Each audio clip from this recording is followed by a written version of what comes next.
Informasi selanjutnya, saudara, pandemi COVID-19 yang mewabah saat ini membuat sejumlah murid sekolah dasar di Kecamatan Pulo Aceh memilih belajar menjahit. Cara ini dilakukan guna mengisi waktu luang akibat metode pembelajaran yang kerap dilakukan secara daring sebagai dampak pandemi COVID-19.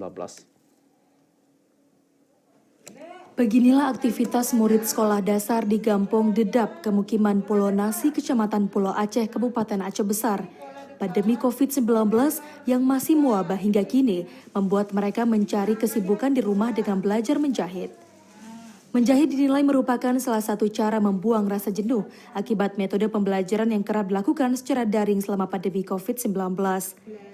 Meski belajar dengan fasilitas seadanya, murid dari sekolah dasar dan menengah pertama ini mengaku senang.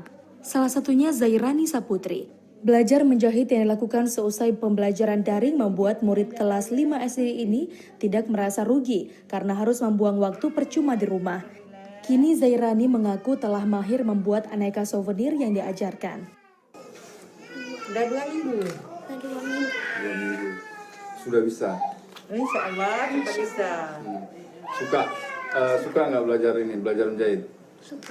Jadi ini kegiatan juga karena nggak bisa sekolah, belajar menjahit lah ya. Mengajar keterampilan menjahit merupakan cara yang dilakukan Mariani Bukhari dalam mengejar ketertinggalan yang dirasakan warga Pulau Aceh. Berbekal keterampilan yang diperoleh di bangku sekolah, Mariani berharap keterampilan menjahit dapat menjadi bekal bagi anak-anak Pulau Nasi kelak.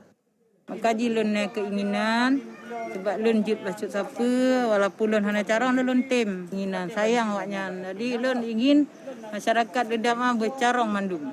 Selain murid sekolah dasar, Mariani juga mengajar keterampilan menjahit bagi ibu rumah tangga. Terbatasnya peralatan seperti mesin dan peralatan menjahit membuat kaum ibu yang tergabung dalam kelompok menjahit ini sangat berharap perhatian pemerintah. Dari Aceh Besar, Arman Konadi, TVRI melaporkan.